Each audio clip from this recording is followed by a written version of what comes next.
All right, I'd like to call this meeting to order.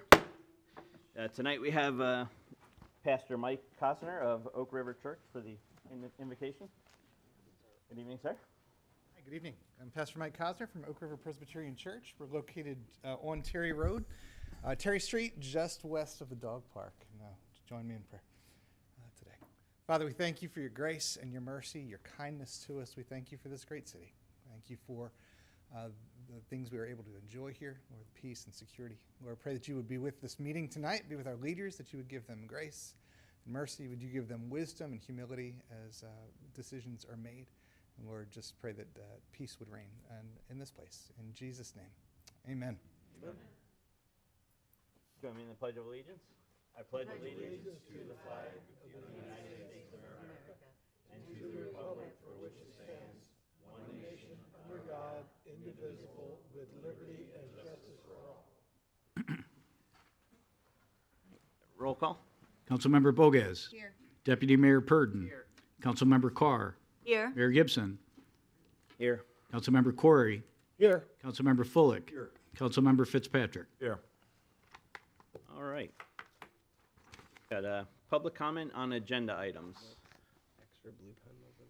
Do we have any registered speakers? Okay. So this is public comment on agenda items, not the zoning cases. Any public comment? Seeing none, we will move on to the presentations and proclamations.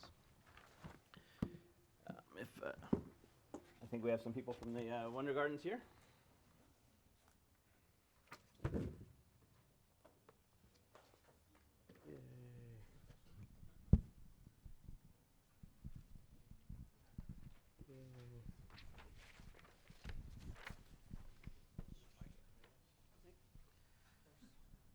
All right, so we have our beautiful Wonder Gardens celebrating their 90th anniversary coming up on the 31st. So tonight's proclamation, we have the City of Bonita Springs proclamation. Whereas in 1936, a unique roadside attraction opened along the newly constructed Tamiami Trail, inviting travelers to experience an oasis of tropical plants and exotic wildlife. And whereas today, the Bonita Wonder Gardens has grown into a vibrant, mission-focused 501c3 organization, safeguarded and preserved in partnership with the city and recognized both as a respected animal refuge and as a flourishing botanical garden, featuring diverse plant collections, professionally designated or designed wildlife habitats, and enriching educational programs.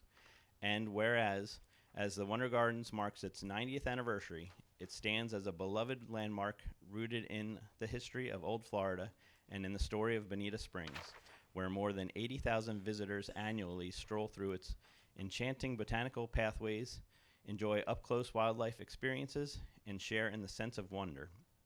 And whereas this milestone anniversary will be celebrated with two special community events, Night of Wonder on Saturday, January 31st, 2026, and Family Fun Day on Sunday, February 1st, 2026.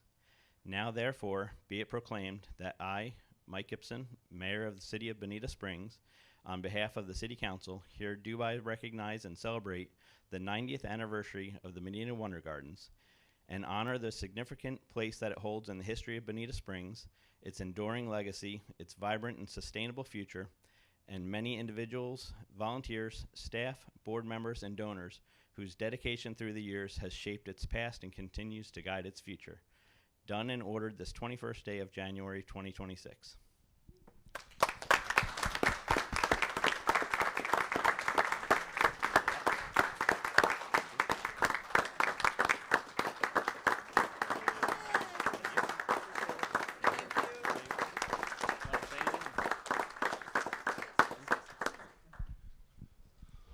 Well, I want to thank you, the mayor and council members, for this proclamation.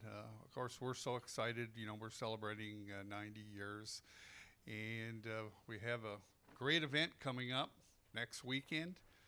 And I understand there's still tickets available, so you can go on our website if you'd like to, and go ahead and we actually over here we've got a couple handouts as well. But we love to have you there to celebrate the Wonder Gardens, and like I say, we're so pleased to be a part of it, with our different positions and our boards and our volunteers, that it's really a wonderful place, and it's going to be an exciting weekend. Thank you, and hopefully everything goes well. And if you're so inclined, buy some tickets, and we'll see you there on the 31st.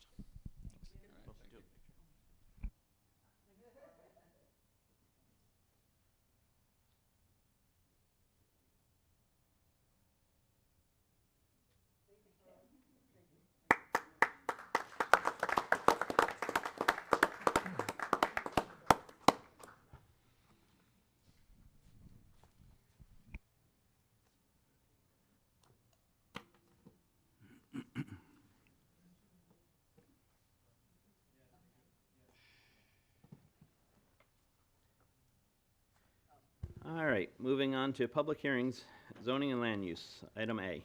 Mike? This is the second reading of ordinance number 26-01, which is an ordinance of the City of Bonita Springs, Lee County, Florida, extending the territorial limits of the City of Bonita Springs, Florida, by the annexation of unincorporated tracts of land owned by Seagate, Ravana LLC, Good Enough Farms LLC, and Wendy L. Thiel, lying contiguous to and being in the same county as the City of Bonita Springs, Lee County, Florida, located in Section 33, Township 47 South, Range 26 East, totaling approximately plus or minus 89.5 acres, providing for assignment to City Council District 6, providing for existing future land use and zoning designations remain unchanged until changed by city, providing for severability, and providing for an effective date. Thank you. Mike? Mayor, before we proceed, the applicant, because this has been now the second round on this item, and you've heard it multiple times, the applicant is asking to do a consolidated presentation. So what I'd like to do is ask Mike to read the next two titles as well, and then I'll swear in all the witnesses. Sounds good. The next title is, this is the second reading of ordinance, I'm sorry, I read the wrong one.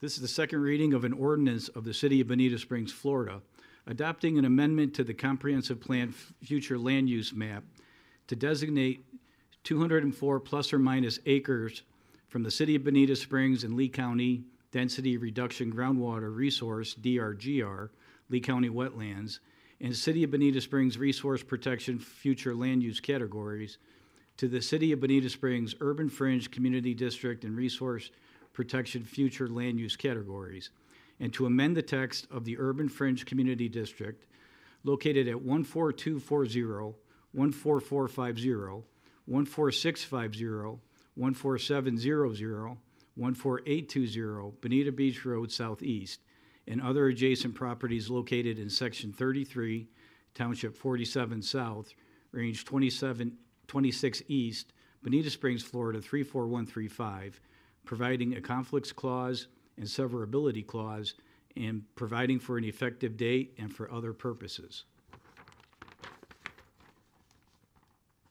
And the third title is, this is the second reading of a zoning ordinance of the City of Bonita Springs, Florida, rezoning approximately 204 plus or minus acres from the Industrial Plan Development, IPD, and Agricultural AG-2 zoning designation to a mixed-use plan development, MPD, zoning designation, to develop up to 299 residential dwelling units and 100,000 square feet plus or minus of commercial uses, and to request 8 deviations located at 14240, 14450, 14650, 14700, 14820 Bonita Beach Road Southeast, and other adjacent properties located in Section 33, Township 47 South, Range 26 East, Bonita Springs, Florida 34135, and providing for an effective date. Thank you. And at this time, the first two items are legislative in nature, but the third item is a rezoning. So I'd ask anyone who is testifying, staff, the applicant's team, or any members of the public who wish to speak on this item to please stand and raise your right hand to be sworn in. Do you swear to tell the truth, the whole truth, and nothing but the truth? I do. Thank you. Good evening, everybody. Mike Fegun with Community Development for the record. Since this is our first meeting of 2026, Happy New Year to all of you, and hope you all had a pleasant holiday. It's good to be back with you. So as Mike read, we have three ordinances before you that all have to do with various stages of the same project. And as Derek had said, the applicant does have a consolidated presentation that incorporates all three requests for your consideration.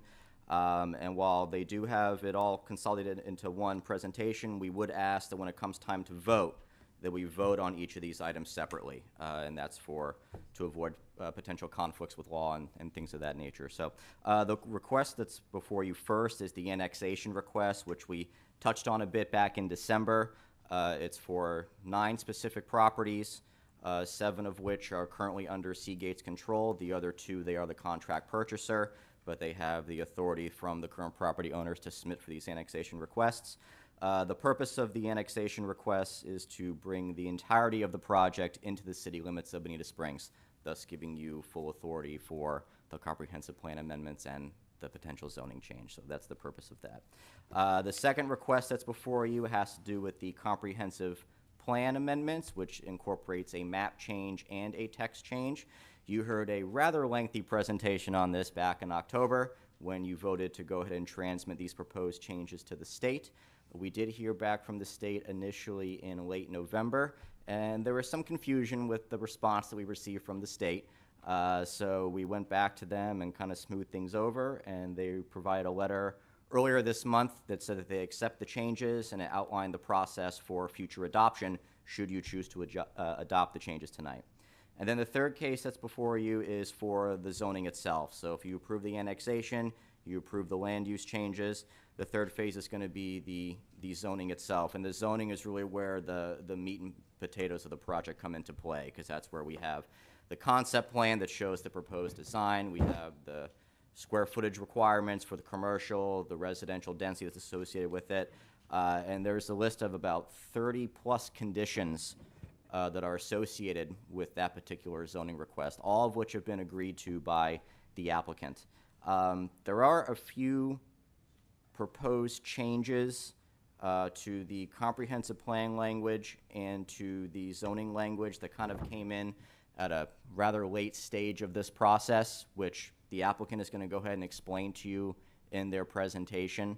And if you choose to vote accordingly, we would ask that you vote with those changes in mind. So with that, I'm going to go ahead and turn it over to Alexis for the condensed presentation of all 3 items. Staff will be here to back clean up if you need us. Thank you. Sorry, I'm not Alexis. She's much better looking, so.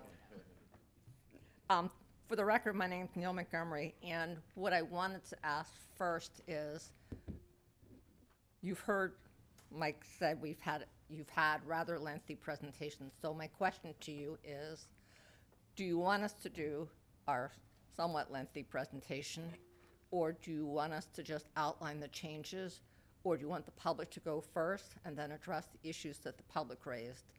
So we want to make sure we provide you with the information you want, but we don't want to overkill you since you've heard all of it before. So, and we'll do whatever it is your pleasure. Jesse? I would like to hear the changes. I mean, I'd like to hear from the public. If there's public, nobody's registered to my understanding. And if nobody's registered, then I'd like you to outline the changes. Because honestly, we don't need to go through the entire thing again. If nothing is, let's go over what you changed, then we can have. And let me say this, I think the changes were in response to the comments that we heard at the first reading. And I do want to make one other correction. As of January 9th, Seagate owns all the property. Laura? I was just going to say what Jesse said, only hear your changes, let public comment, and then move on and vote. Good evening, Alexis Crespo with RVI Planning and Landscape Architecture. I'm going to pass out the changes with just those items highlighted for you. I should start with the clerk. Yep. Yes. And he'll pass it.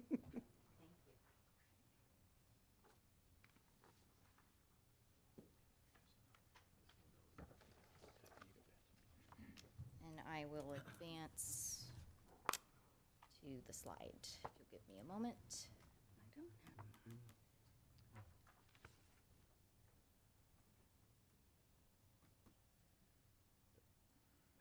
have. All right. So as Neil noted, these changes are in response to what we heard at our first reading back in December, or because of the transmittal and the positive state response, C8 and the engineering team have further commenced site planning, and we realized if we maintain a minimum density of 1.4 units per acre, which is how this was transmitted to the state, if we maintain that as the floor or minimum, we will have to build at least 286 units. The request is for up to 299. We were always clear that there was a possibility and a likelihood, because this will be large estate-style homes, that we may do less than the full 299. And so this change to set the minimum at 1 unit per acre will allow some flexibility through the site planning process if we increase open space or do larger lots and fewer units, that we can not have to come back to you with a future land use text amendment to change that floor. So again, to summarize, this just simply allows us to build less units, maintaining a minimum of 200 is what this would basically achieve. And then, Alexis, can I add something? Because I Yes. think it's important. This was in direct, Nigel had asked the question, is there a chance that there could be less units? We have been plans with some plans that were less units. And then on the abundance of caution, I asked the question, what happens if? And the response was, oh, we should really take a look at that. So that's where this came up. I will apologize to staff again for that, because it is late in the game. This was not our intention, but I had heard a comment, and it was a valid comment, and we're trying to right that wrong. So. and then the other change, again, is, I'm just going to fast forward here. All right, well, we heard at the first reading that the city council and many of the residents around it want surety of the commercial component of this site, that they do not want an outcome where the residential is pursued, developed fully, and then the project stops, and the neighborhood serving public benefit of the commercial is never realized. So we worked with staff on modifying and adding commercial phasing conditions. So what's before you, and this was the same as it is in the first reading, which is simply stating that our development order will include the full 7.3 acres of commercial tracts. And by the time we get the building permits for our 75th unit, so we're not even halfway through the project, by the time we get that 75th residential building permit, we will have had to obtained a shell building permit for up to 50,000 square feet, so half of the overall commercial. We'll have had to pursued and gotten the full state permit to construct that. We will have to have cleared those sites, landscaped them, got them pad ready, really marketing these to commercial developers to come in and build, and then fully construct the entry roads to those commercial parcels. So making it abundantly clear that those will move forward and actually effectuating that through building permits at a time certain. And then I think probably most important, what we heard was more surety related to traffic signalization. We arrived at language at that first reading because, unfortunately, or as it is, Lee County controls Bonita Beach Road, and they will control the permit for signalization. So they will deem when there's enough traffic coming from the project onto the road to warrant the signal. We do know, in general, that Lee County is getting a little bit more permissive with the warrants. They want signals to be constructed.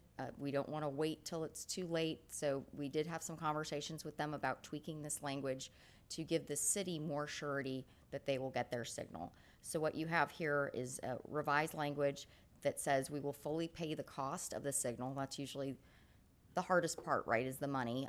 So they will fully commit the cost prior to issuance of the permit for the final residential dwelling unit, and then also install that signal fully constructed by the developer, which will be their responsibility, but subject to Lee County issuing the permit. So this now no longer says, oh, it's when the commercial goes vertical. This says, hey, by the time the residential is done, you're getting the full funds for this signal, and we are going to be applying for the permit to get this constructed ourselves and move that forward. And then this would all be memorialized through a signalization agreement that your staff gets with that first development order. So it's all laid out, the timing of this. So we thought this gave a lot more surety that by the time the residential is done, the signal will be fully paid for and ready to go.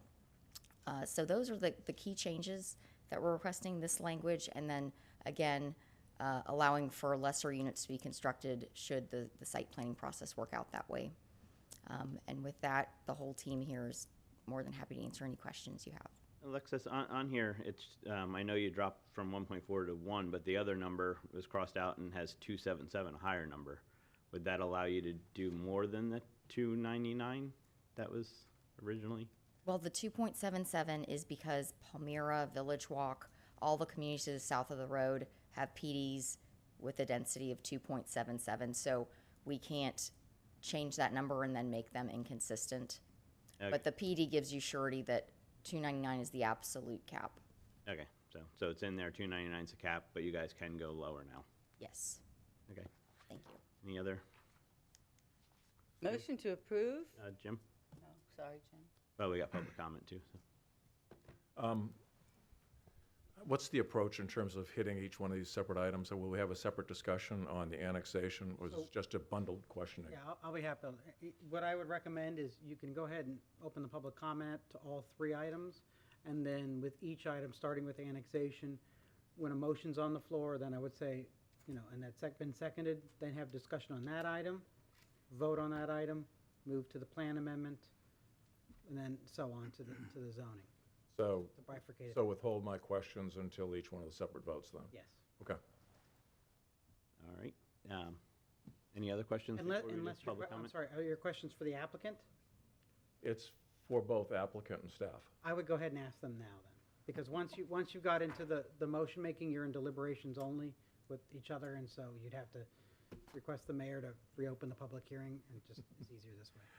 Okay, I do request everyone's patience on these questions. My key concern is I understand that in all likelihood, this development will move forward after the vote tonight. And my key concern are the commitments, promises, and otherwise presentations made to this council, the planning board, as well as zoning, and more importantly, the residents of District 6 are fulfilled within either the zoning or in the mixed-use agreement.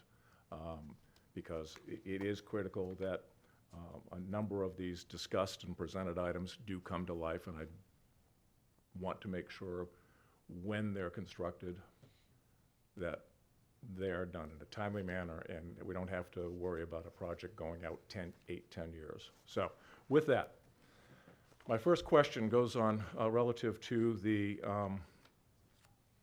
let's see where this one goes to. We'll go to the zoning side and the well, actually with comp plan. Comp plan, the real question centers around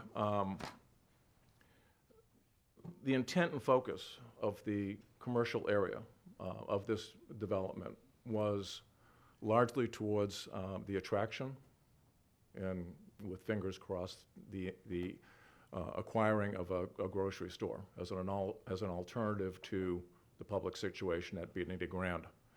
When I look at the planned uses, allowable uses under Track C, both in zoning and the comprehensive plan document, we have everything short of the kitchen sink in there.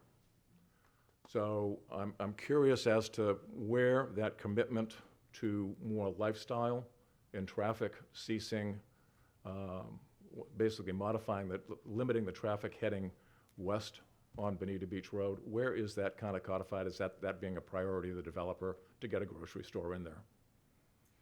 I can say that the use is food store group 1, so it's definitely allocated to the schedule of uses for that tract. And beyond that, it's certainly heard that is the intended use for the larger building on the rear of the eastern tract. With that, clearly we've had a variety of discussions on other developments this year regarding drive-throughs. What's specifically the intent of the addition of the allowable use of a drive-through in this commercial area? That, so Mr. Price address the fact that he's already been communicating? Yeah, I mean, I've been talking to some brokers, some users. One of the things I've talked to staff about too with the light is, you know, it may be beneficial if we get the light in sooner to get some of the stuff in. So I have been having those discussions. Now, Lee County has been better with that, but, and I had this discussion with staff, and I'm going to say it at the risk of being too transparent, but I don't want to make any promises I can't deliver on. It's just something that is that I can't do. So can I go up here and promise that there's going to be a grocer in there? No, I can't. What I can tell you is that a light being there, a grocer being there is a significant benefit to me going and getting other tenants to fill that space. Having an anchor tenant is always helpful for that. We've designed the center based on having that anchor there. Now, again, things can happen, markets can change. Maybe Amazon starts delivering everyone's groceries and it's not that big of a deal. But as of right now, there seems to be, at least in the brokerage community, some interest in this being that space, thinking that it will save the traffic. They are going to get a lot of the basically covered traffic, but that light is going to be important, Jim. And so to be honest, that is going to be driving a lot of that, because it's hard to get that type of user without having that light there. And so that's why when I started going through how do we make this, putting the extra things on the light, reaching out to Lee County, Alexis had a meeting with Rob, you know, that is going to be the key. And so that's why we've been focusing on it. Thank you. I don't know if that makes me any more comfortable, but I appreciate the discussion and the priority of the traffic signal. I think that is a key component of just the general traffic flow along Bonita Beach Road. The other question is, you refer in the various documents as phase one, and what specifically do you view? And I know that this is a detailed question that you get into when you get in the weeds of engineering and so forth. What do you foresee as what would be the timeline, what would be part of phase one of your project? So we're already designing, and this is a little bit of preview of what's coming. I think we're probably going to do 3 phases. The first phase will have models and a spine road in. The second phase will have and then a third phase will be the final build out yet. We're still working on the exact, and the reason that we're going to do that is obviously getting a spine road in. The models are critical. Now, in that first phase, as we've made the agreement, we will have the commercial in that as well. But there will be a 3-phase development order. At least that's the plan right now. Things are subject to change, but currently right now I'm working with the Atwell team on that exact thing. I mean, our hope is to submit this development order. Jackie, when do we think? April. So that would be when we would submit our first development order, which would include the models, the first spine road, and then obviously the commercial. Okay. The permit at or before number 75, that is essentially 25% of the way through the project. Is that, in your mind, would have the shell built within 3 years for the 50,000 square feet, or is this something realistically, if 75th unit, because of economy, doesn't occur until 7 years out, that would be? Yeah, well, and again, this gets back to I'm local here. I live here, and so I can't tell lies. And so when someone comes in and says, we need you to build a building tomorrow, I'm a developer. In order to develop and to build, you need tenants, you need loans, you need infrastructure. And so if I was going to come and flip this, I would come in and say, yeah, whatever you guys want to agree to, no big deal. But what I tried to work with staff on is a realistic target of things. If I can get that light in sooner, I will assure you those buildings will go up sooner. But if there's a stick in the mud there with trying to get that light in, then it could delay it a little bit. But what I am trying to commit to you is we're putting money up front. We're going to commit these funds. I have to do certain work. So I'm going to have dead funds sitting on the sidelines about on the building up. So that was the way I tried to do it, Jim. Instead of promising something and then coming back and asking for forgiveness, I would rather be upfront and try to work it out in a way where staff got comfortable. And I think we got to a point where everyone kind of said, I mean, this isn't my favorite language in the world as a developer. I have to explain it away to, you know, my lenders and everything like that. But on the flip side, I understand why you guys are asking for it, and that's how I explained it. So hopefully we kind of met that in the middle. If you guys have any other suggestions, we can certainly take it in. But we certainly spent a lot of time on that to try to get everyone comfortable with it, and we did, I think, get staff there. So thank you. Okay. I appreciate the responsibility for the cleanup of the Kiel Canal. Specifics aren't there. And specifically, my major concerns are, one, when does the initial cleanup occur on the canal? Okay. And then what is the proposed approach and ongoing funding of that canal cleanup and ensuring that flow of water is good? Understood. That's fair. The ongoing, I think that'll be part of our HOA going forward. So the ongoing will be a cost to that partnership. So obviously that'll have to be covered, right? When is the first cleaning going to be? You know, again, there's some things we need to get done. We need permitting done. There, you know, we just can't go in and willy-nilly and go through there. So, Neil, you want to try to jump in on this? Jackie LaRock is the engineer. I just turned and asked her when under the ERP is that to happen. She said phase 1. Okay. Phase 1. Again, when I'm allowed to do it, I will do it. No, that's fine. I just wish somehow within the document that this can be codified, because I do, when I read both of the documents, I understand that there's a commitment to the cleanup and ongoing maintenance, but there's no specific statement as to when, how, and ensuring that that is done. If you can clarify where I missed it, that'd be great. We could add verbiage that states the initial cleanup must be completed by site certification of the first phase, or tie it to a time certain associated with the first Building phase. permit at 75. Site certification is when a city comes in and inspects all the work done, the landscape buffers, the utilities, and says, you have done what you said for phase 1. So that would be an appropriate time. Great, thank you. Well, let me just add this, I know you know this, but let me put it on the record. When you get your ERP, it's a construction permit, and you have an obligation under the district rules to transfer that to the operation and maintenance stage. So they will require a responsible legal entity in accordance with the applicant's handbook to do the maintenance.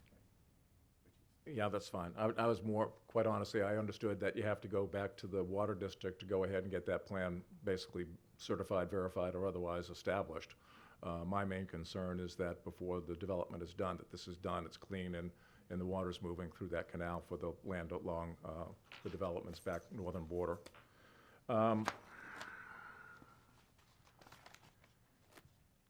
Again, I apologize for bouncing around on this thing. We don't, one of the discussed items, and it's kind of absent here, is the traffic flow. We talk a lot about the eastern entrance and the traffic signal and that type of thing. We also have a major safety issue at that intersection directly across from Palmyra, in that we got that goofy, quote, pork chop type interchange and so forth. Or are there any consideration to getting that corrected to provide for crossing? Yuri Baikal with TR Transportation can answer. Thank you. And are you talking about the intersection that'll have the light, or the other? The other, the westernmost entrance is the main entrance to the development. It's also the main entrance to Palmyra. Today, it's one of those goofy pork chop type cross-access things. We'll bring it up on I'm gonna have her. Good evening. For the record, Yuri Baika with TR Transportation Consultants. And that is something that a couple people mentioned when we had public meetings. And so I told them that's something we're going to bring up to Lee County DOT and discuss with them as we work through the development order process when we actually go for site plan approval process. So at this time, we hadn't had the discussion with Lee County DOT, but that's something we'll be discussing once we go through the development order process, because at that time, they will be also reviewing our traffic analysis. So since Bonita Beach Road is under jurisdiction of Lee County DOT, they will have to review our analysis. And during that time, we will discuss that intersection and any safety improvements that we can provide at that western entrance. But yes, this is not the first time we hear about this. We've heard it during the public meetings we had. So I go back out 4 years from now, and somebody picks up the phone and says, why hasn't something been done? How do I protect that interest that something is going to be done? Well, ultimately, if there's a safety issue, Lee County DOT will require us to fix it. So if they determine through our traffic analysis and through their review and their staff, if they determine that intersection is not safe, we're gonna have to improve it because it provides us direct access to our property. So ultimately, Lee County DOT is the one who will be signing off. I guess my question is, are you saying that you're going to proactively bring this up to DOT when you bring up the signal? Yes, yep. Do I have agreement from your support team there? Well, yes, obviously, having a safety issue as one of our entrances and exits is certainly not something that we're looking forward to. So in a community like this, that would never be okay. So yes, Jim, you have our commitment to bring that up as part of the discussion. All right, I'll try to make this short and get this done here now. All right, we've talked about traffic control as a major issue. We've just talked about the Bonita Beach Road crossover between that Palmyra. One of the major discussion points that we had in this discussion, and maybe the assumption of mine and some of the other folks is incorrect, but originally there was a discussion that there was going to be a public path connecting to the crew trail systems. I don't formally see that here. I see that we have parking spots for it that will allow people to walk over to crew, and I don't see any real access necessarily coming from the parking area to take advantage of that trail area on the north end of the property. That is correct because we don't directly abut the crew trails. This is Lee County owned land, if you can see my cursor. So what the commitment is that the northern 100-foot strip of the property is open space, and we will grant an easement for a public trail that over time, if the crew trails connect in, I think there is general intent to tie into state-owned lands to the north. And these are all publicly owned lands to our east, just not by crew, that at a future point in time, should the trail system get to our door, we will have the easement in place and allow for the public to traverse that 100-foot strip of the northern. But so there's been no discussions with crew about connecting this trail to their existing trail system? Not to my knowledge. All right. Can you explain to me how we have the 5 parking spots? They walk out and say, okay, this is nicer than the gravel trailhead that exists down at Crew. How do you foresee that public access to the trail head at Crew? It would allow them to park, and if they want to extend their hike, they would be able to use our sidewalk system to access the Bonita Beach Road shared use path system, and then proceed down either by bike or walk east to the trailhead along Bonita Beach Road. Again, because the crew lands don't directly abut us, that is how they would get access. Okay. Down that path of sidewalks and transportation and all this stuff, 2 items. One, the multimodal commitments and that type of stuff, what will this sidewalk/path look like in front of the development along Bonita Beach Road in terms of that pedestrian use and cycle use and stuff like that? There is an existing sidewalk. This was reviewed by Sean Gibbons on your staff, who's kind of your czar of multimodal transportation. And so we, what they ask developers where there is an existing sidewalk that is not sufficient is through the DO process, you pay the city the cost to bring it up to the code requirements, and then they are able to use those funds to facilitate improvements.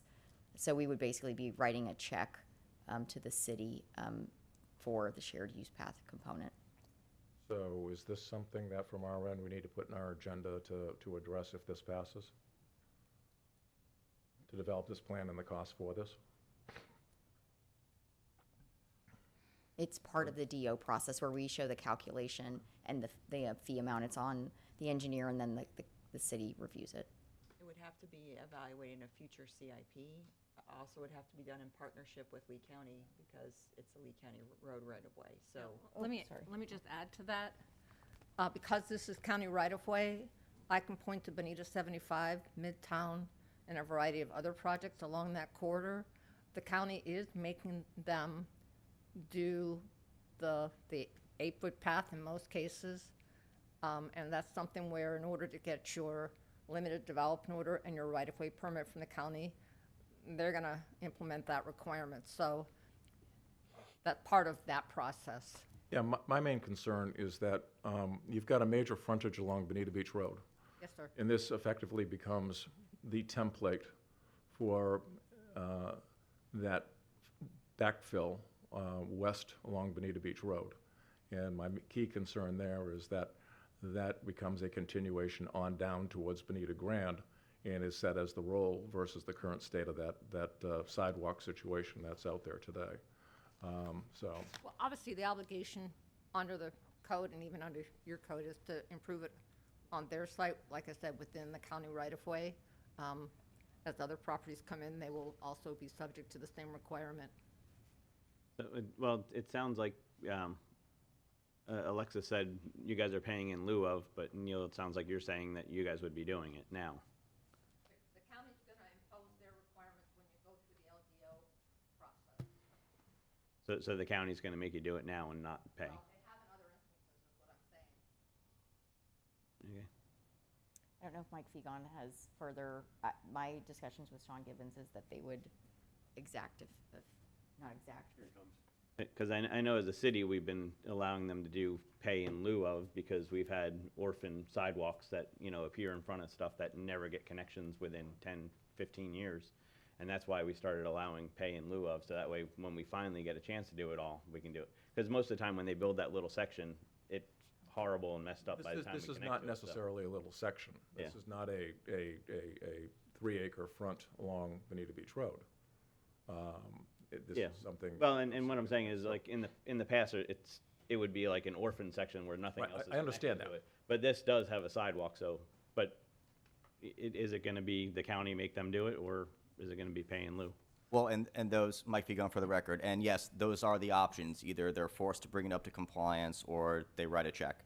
That's the way it's written right now in the code. What I will say, though, is that in order to qualify for the option to write a check or pay in lieu, you have to demonstrate certain hardships or constraints that make it less viable for you to build it right now. So if those requirements aren't met, they are going to be on the hook to build it. But your code allows them to go through the process with Lee County to help make that determination. And I'm just going to step in. Chances are we're going to build it anyway. We're not going to be selling homes like this without a finished sidewalk out front. So Thank you. Jim, one section, Jesse, you had a comment? Side note on that specific piece, this is about the 5th time that this has come up, and I generally at the end of the meeting be like, guys, we really need to address this. But this time I think we really should. Here's a good example. They're going to do it, even if they didn't, they're within our zone. It's our own rules, but we need to get rid of and pay in lieu of. So we need to figure out, the whole sidewalk theory isn't conceptual. It's something that we need to have. And it's one of those things where every time somebody comes and then they use it, people end up getting pissed that they use it. But it's our own rules that we allow them to do it. So if we don't like it, we need to change it. So just side note, side conversation for later, I think we actually need to do something tangible about that within our own code. Thank you, Jesse. I appreciate that because quite honestly, from my end, is that I know that there's that 50-acre parcel immediately to the west of the development that is pending right now. And I just want to make sure that the model is there and the template's there and that's being followed all the way down as we move back towards Bonita Grand. Well, I've beaten this horse, and I'll leave it at that. Okay, then any other questions for the applicant before we do public comment? I just thank you, Jim, for taking you've answered I had a lot of questions too and took care of a lot of that, so thank you. All right, public comment. Yes, if you didn't stand to get sworn in, you just need to get sworn in. You can, Swear to tell the truth, the whole truth, nothing but the truth? You gotta take that off first. I'm just kidding. That was mean. Denise Nystrom, Valencia Bonita resident. So obviously this project is something that even though I don't come before you, I've thought a great deal about because it affects me. I don't know if any of you were on Bonita Beach Road yesterday, but there was a 3-car accident on 75. And I think it probably took from after Logan 45 minutes to get down to 75. I would much rather see high-end homes being built on existing land, under 300 of them, than to potentially in the future have something that's more dense there and further adds to the situation. So as somebody that has thought a great deal about this, I support this development. Thank you. thank you. Any other public comment? All right, seeing none. Is there a motion on the first? Motion to approve. Second. Okay, motion and second on the first. Any discussion? And before you take the vote, I just want to be very specific about this motion for the annexation, because this ties directly into doing this in accordance with state statute. If you are voting to approve the annexation, you would want to vote for the Good Enough Farms annexation first, followed by the Thiel annexation, followed by the Seagate annexation, and that's the way it's listed in your green sheet. So if you just want to say motion to approve the annexations in the order of adoption as shown in your green sheet, that'd probably be much more clear in terms of making sure we're in line with state statute. Are we So doing one moved, vote yeah. then for that, So or moved. we need? All one ordinance. for each? It's one ordinance, so you're only voting on the one item, but Yes. if you would, I just take the motion as laid out in the As green it's written. sheet. Okay. Yep, we're voting on the motion as written. Is this one the one that's getting changed with the number of units, or the? No. No, okay. Okay, so as written. We have a motion and a second. Roll call. Mayor Gibson. Aye. Councilmember Fitzpatrick. Aye. Deputy Mayor Purdon. Councilmember Carr. Aye. Councilmember Fullick. Aye. Councilmember Bogas. Aye. Councilmember Corey. Aye. Motion carries unanimously. All right. The sorry, no applause. Thank you though. Item B. Is there a motion for item B? This is We have to have general Do it. this is the future land use, just. Yeah, future land use. motion to approve. Second. Motion and second, and we have discussion. Jim? Yeah. Similar to my vote regarding the transmittal of this proposed amendment to our comprehensive plan, I will be voting no on the proposed amendments. Prior to the establishment of the city, the land use designations for this property of DR, GR, and wetlands have provided a natural resource which has retained stormwater, recharged our groundwater, and provided a natural habitat for wildlife, as well as limiting future sprawl. I question the need to alter the current designations in the name of controlled growth or avoiding the threats made regarding county annexation, mining, or construction of affordable housing. In addition, it should be noted that there are already approximately 2,000 additional residential units east of I-75, which will be occupied within the next 5 years, which will be utilizing area roads that are already rated poor and are at or near capacity with no timeline established to address the area's key issue, that being the I-75 interchange at Bonita Beach Road. I would address my comments and questions regarding the key things in zoning, and I thank you. All right. Do we have to do public comment on each one, or we did it? Okay, so public comment? All right, seeing none. We have a motion and a second.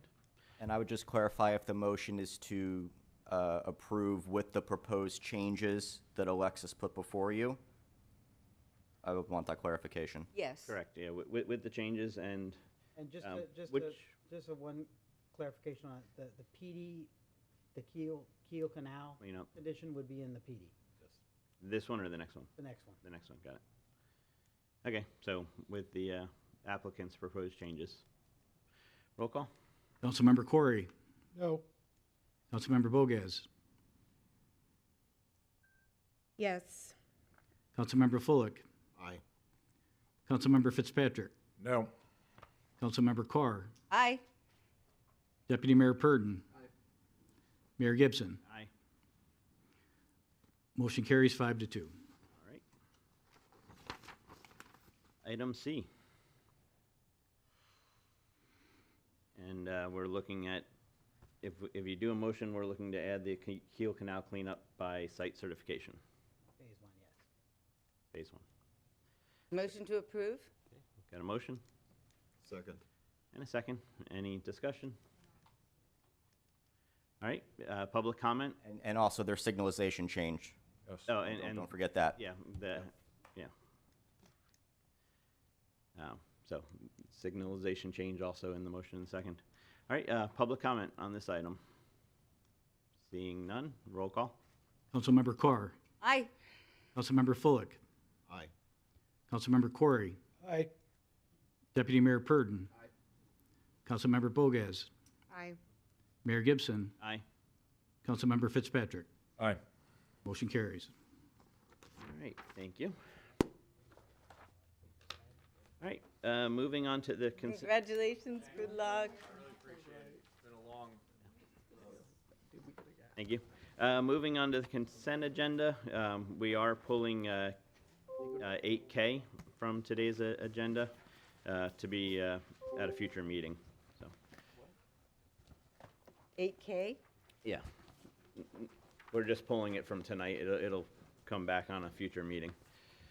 Is there a motion for the rest of the consent agenda? Motion to approve? Second. Motion and a second. Any? All right, roll call. Deputy Mayor Purdon. Aye. Mayor Gibson. Aye. Councilmember Bogas. Aye.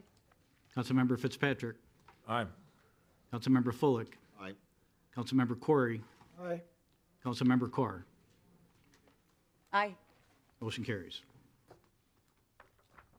All right. Any comments on the consent agenda? Item 9, City Attorney. So I only have one addition item to speak about tonight, which is since 2020, I've been the city attorney, and those who remember, and I wish Mayor Simmons was here to hear this report, but the promise I gave to the city was that I was going to lower the city's budget in the city attorney's office. We brought it initially putting a budget $100,000 lower than was proposed and agreeing to a 70-30 split. So if I kept within that budget, I would return 70% of the savings to the city. So in 2021, that amounted to $50,000. In 2022, it was $81,000. In 2023, it was $86,000. In 2024 is $89,000, and in 2025 it will be $133,000.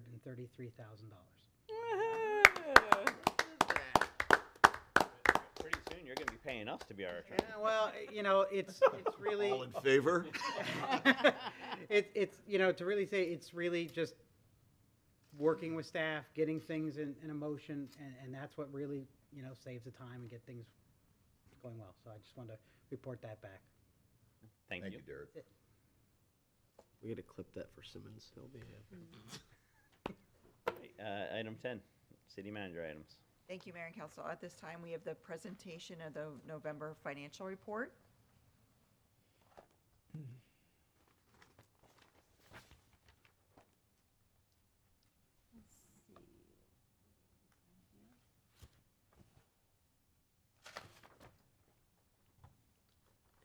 Good evening.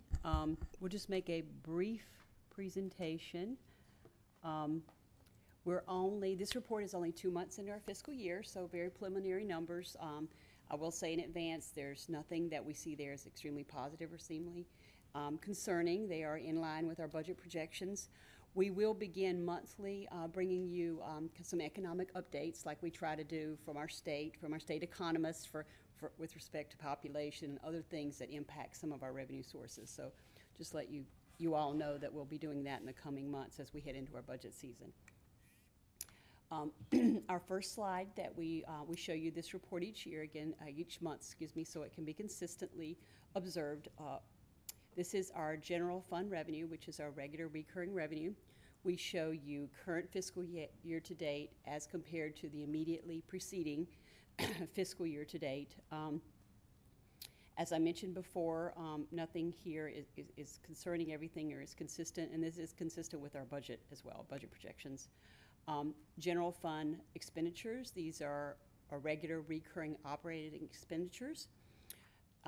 We show you current fiscal year to date as compared to the immediate preceding fiscal year to date. We had budgeted for some increases, and we are seeing those come to light. This is consistent with our budgeted numbers that we have. Excuse me a second, Lisa. Yes. Going back to general fund revenue, I noticed we had a big uptick in fines, local ordinance.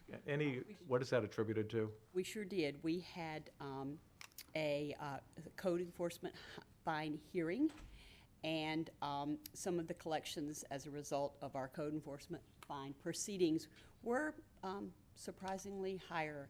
And typically what happens with that is if you have some properties that are selling, there will be a settlement of those accumulated fines. So that's where and those aren't something you can really predict when the market's going to happen. But yes, that happened in the first 2 months. So this is an exception to general revenue flow then? Yes, it is. I mean, yes.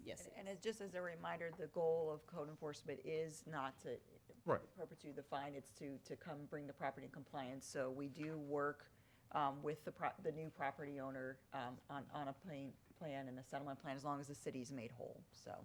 Yes. Nigel, you have a question? Just a question, Lisa, or maybe Tony can answer it, but wouldn't this be more than norm? We were pretty gracious with granting exceptions and allowing people to extend repairing certain issues, but wouldn't this be more the norm as far as what we would be? I think this was one significant payment that we received on. So this is more than what the norm would be? Yes, it is typically more than the norm. How often do we have hearings? 6 times. 6 times a year. Yes, and those are extremely hard to predict because you never know what's going to happen, and they're very specific to the individual property. As Arlene says, we work through the process. Our staff does, our team does with each property owner, so it's very dependent on each property owner's specific details of that case. We talked about this slide already, general fund operating expenditures. Restricted revenues. These are our revenues that by either city law or state law are restricted for specific use. As you can see, the first data set there, the building permit fees, it's neat that they're pretty close to where we were last year. Again, we've been trending a little lower, but we're going to watch that, and we're going to look at the state economists and predictions of what we have as we head into our next budget year. Road impact fees and the park impact fees. Those are collected at the point that someone pulls a building permit over in our community development department. Those are very subject to market conditions. So last year at this time, we had a couple of significant permits come through the door there and get processed, and when they put their application in, they have to actually pay the fee, excuse me. So we were just talking about a fine, so there it goes. Pardon my misstatement there. But so those are difficult to predict, so I don't see this necessarily as a warning sign for our budget based on the road impact fees. It's the timing of when someone's going to market with their product. Cash balances, we do show you all, if this is a snapshot in time, so we show you all of our different major cash types, and we show where we're at this month, November 30th, and then we give you the same month in the 2 preceding years. This allows us to demonstrate how we are accumulating funds to pay as you go for our capital improvement program.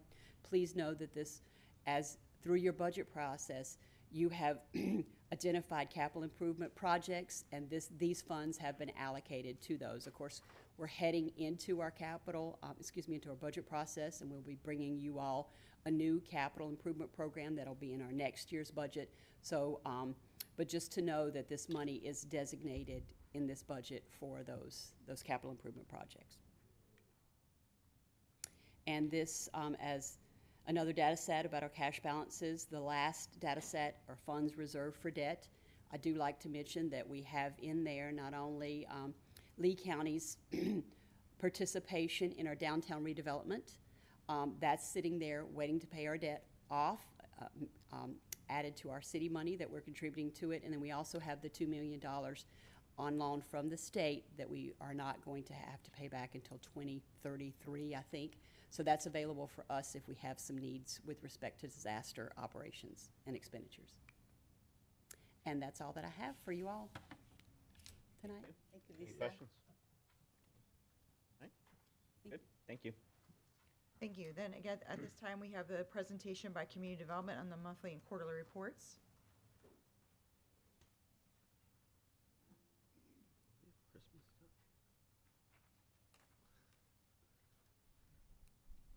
Good evening. Good evening.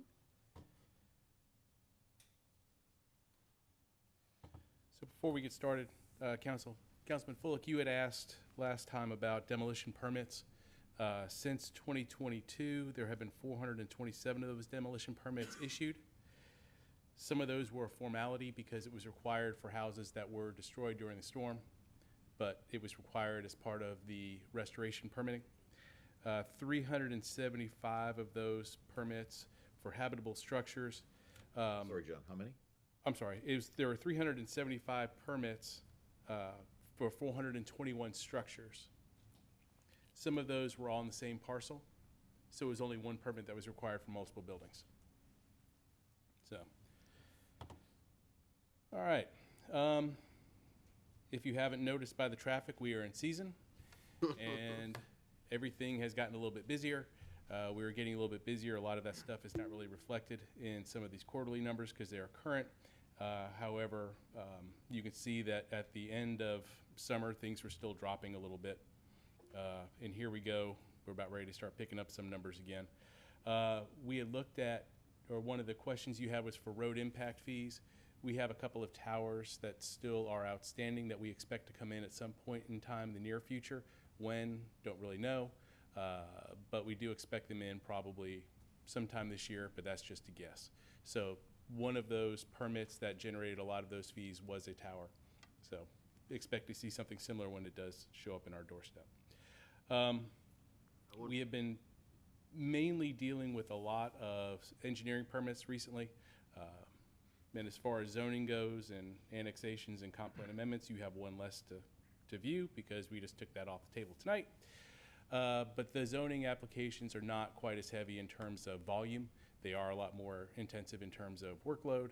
And really, from the staff review that you see here, this kind of reflects what I expect to see maybe going up a little bit over the next 3 months, but staying somewhere in that relative area. I don't know if there's any questions or thoughts. Jesse? Where did you say we were at on the cell tower portion of that? The cell tower portion of Did what? you say there was cell tower? It was a residential tower. Condo. Oh, so. Condominium, yes, sir. Yeah. So, as part of moving forward, not this related, but kind of another bucket, Chris has talked about getting better cell service for years, and I have often co-championed this idea, but this is another thought that, I mean, we really need to figure this out. And the cell towers situation just kind of triggered that in me, but I don't know what we need to do to get pen to paper to actually figure something out other than look at it and talk about it and have the IT committee look at it, whether it's a good idea. Like, what can we do to actually sit down and have meetings and do something that would actually make our Wi-Fi, our service not suck in the city? So what I say, anytime somebody's proposing changing a rule, the first thing you gotta check is that you're not gonna be in violation of Senate Bill 180 and not creating a more burdensome standard. If you're not and you feel comfortable with it, then we can go forward. On your last point during the last discussion that we had with the pay in lieu of, I was checking with Mr. Theriak, because he was very chatty during giving real-time updates, and he thinks we should be okay bringing that forward. Obviously, I'll speak with the city attorney that's sitting right beside us to make sure that that can go forward. If that's the case, then we can start having discussions on how that goes. Cell towers, the same thing. So first hurdle is making sure that we actually have the ability to do it right now.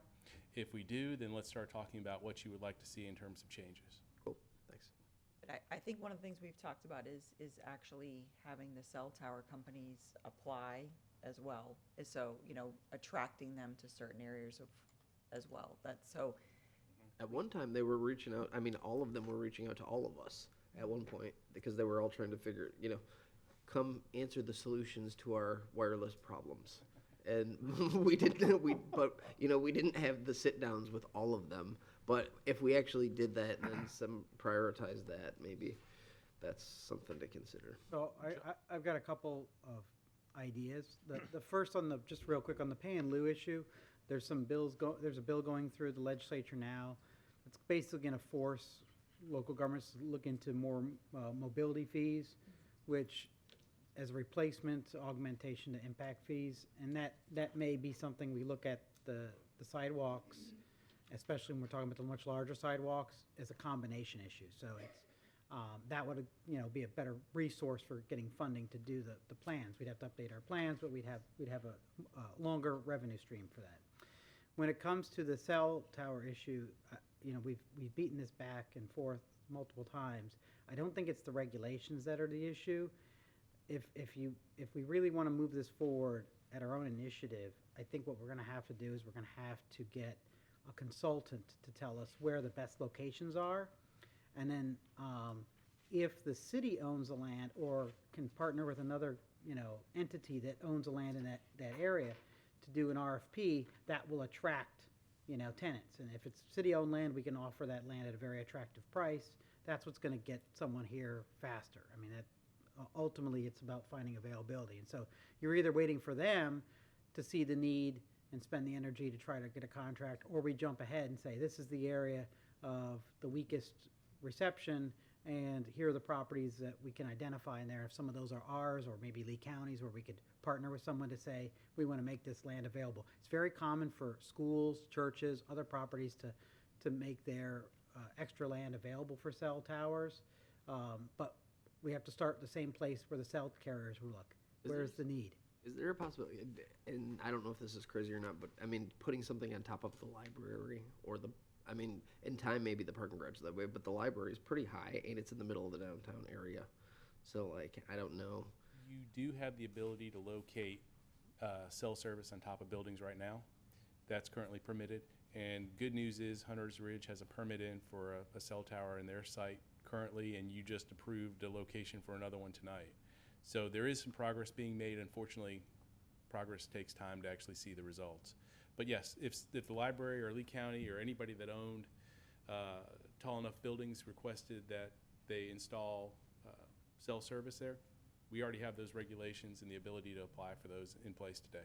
So maybe that's just part of the larger conversation of figuring out, you know, how we can move forward. And who we move Jesse, forward with. the cell tower at Hunter's Ridge has 2 carriers currently on it that's going through the process right now.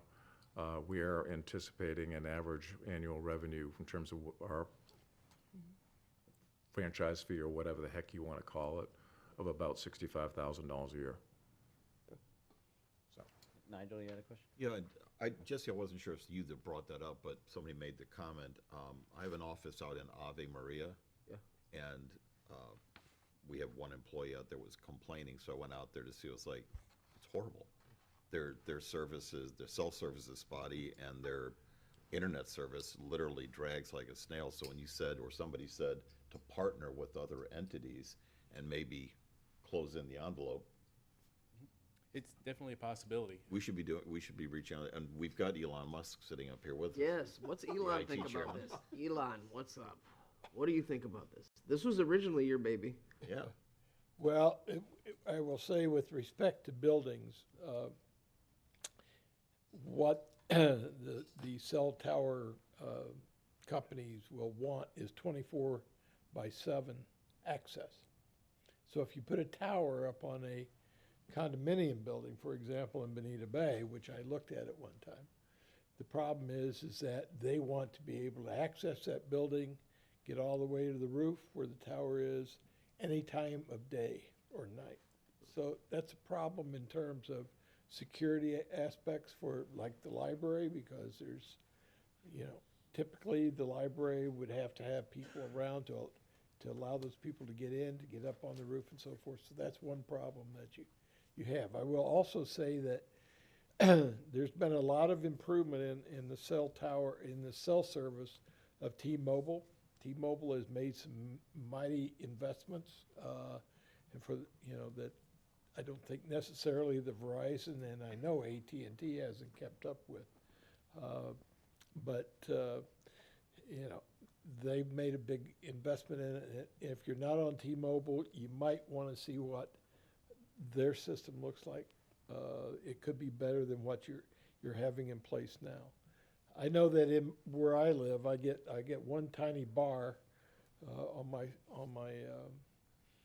cell service, but so almost all my calls go over voice over internet protocol. And but if you're in your car, if you're out and about, you're not going to be able to do that. You're relying on your cell tower connection and so forth. So it remains a problem. But it's, you know, I have no magic silver bullet for it in terms of attracting people in. But I would say if you have problems, you might want to take a look at what T-Mobile's doing. Jim, did you have a comment, or was it addressed to? Yeah, I had this discussion with staff a while ago, and I think that we do have a number of park facilities throughout the city, that if this does make sense, to the engagement of consulting firms as to which you can use to fill gaps and so forth, might be a good opportunity for us, so. Is, just to put a ribbon on this, as far as tangible next steps, where do we leave this? Anyone? I think John volunteered to get involved in the other John. Yeah. We can bring something back.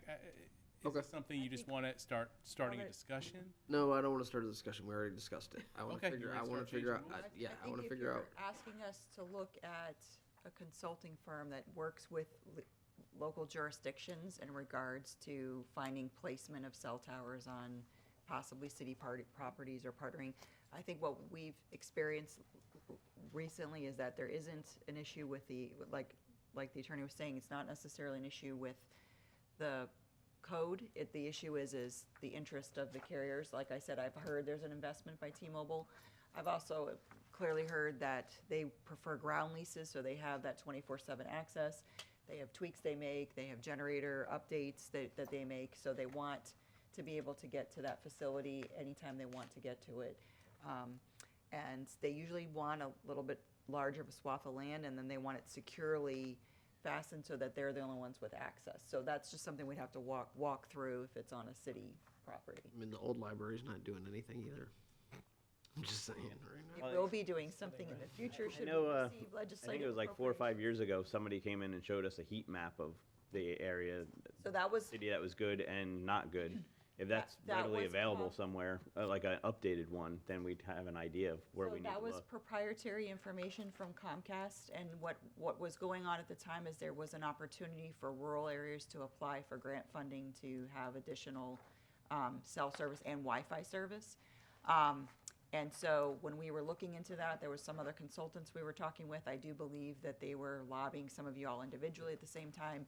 When Comcast was made aware of that on the East Coast, their governmental relations folks came over and asked for consultation meetings with you individually to show you that map, because they would be objecting to the city applying for those funds because they were already in the service area. Now, whether they connected or provided that service, they were already in the service area, and we weren't going to qualify as being rural at that time. But I think that would be a good key, is to reach out to Comcast, because they actually have a capable Suggestion. government. Can we, instead of, well, I'm not against hiring somebody to do this for us, but at the same time, if we're going to meet with, and I think we should meet with all of the big ones, but I think, I'm not saying, I mean, hypothetically, we sit down, we set up meetings and we sit down with all of them, staff, and whoever wants to on council, and then we can kind of go through the same basic guidelines with each of them. What are we going to get out of it? When can we expect it to be done? All of those things, and then Shark Tank it and get it done so that we don't.